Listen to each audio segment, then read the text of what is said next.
All right, welcome back. Gun violence at our schools front and center. We know after last week's tragedy at a school in Washington State. Again, we have our guest back with us, Wendy Patrick, Deputy District Attorney with me, along with Philip Holloway, another great attorney, as we see what happened. Many people reacting as there's a school in Nebraska that is allowing students to pose with hunting rifles in their senior photos. Let's take a look at some of the photos. And again, these are what these students are into, and we're going to show you a map of where they are exactly in the state of Nebraska. They're passionate about this, and here are the photos. You guys, I mentioned, are reacting to this. Chino posted this on Twitter.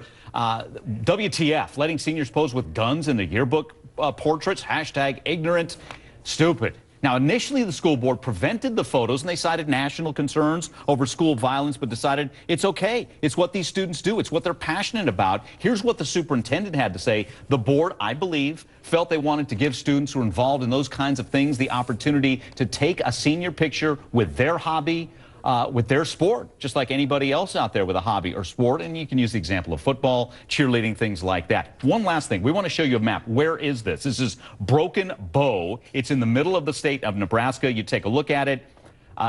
This is rural. 3,500, that's your population. You're almost 200 miles from any large city, Lincoln or Omaha, anything like that. So let's get the thoughts of our experts. Philip, your thoughts. You have a problem with these photos or not?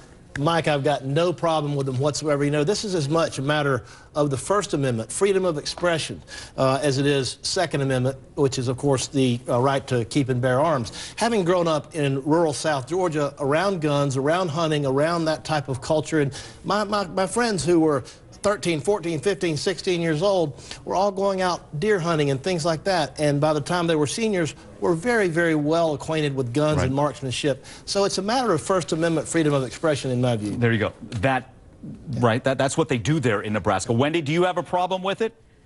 Well, you know, I'm glad we're talking about this one day before Halloween, because I know a lot of young people that had planned on dressing as something that requires a weapon might leave the weapon at home. What I think distinguishes this from the First Amendment argument, which I get, is that they tied it to the school. So they posted it on Facebook, and then they listed their school and the homecoming.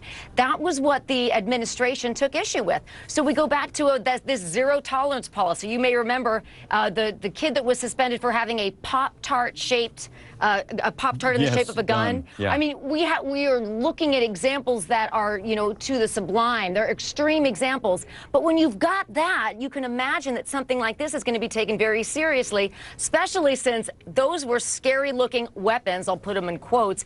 If somebody pointed that at me, I'd put my hands up or duck for cover. So I can understand the school's position as well. Yeah, and the school says as long as it's tasteful and appropriate, they're okay with it, and that's the bottom line with that. Much more coming up.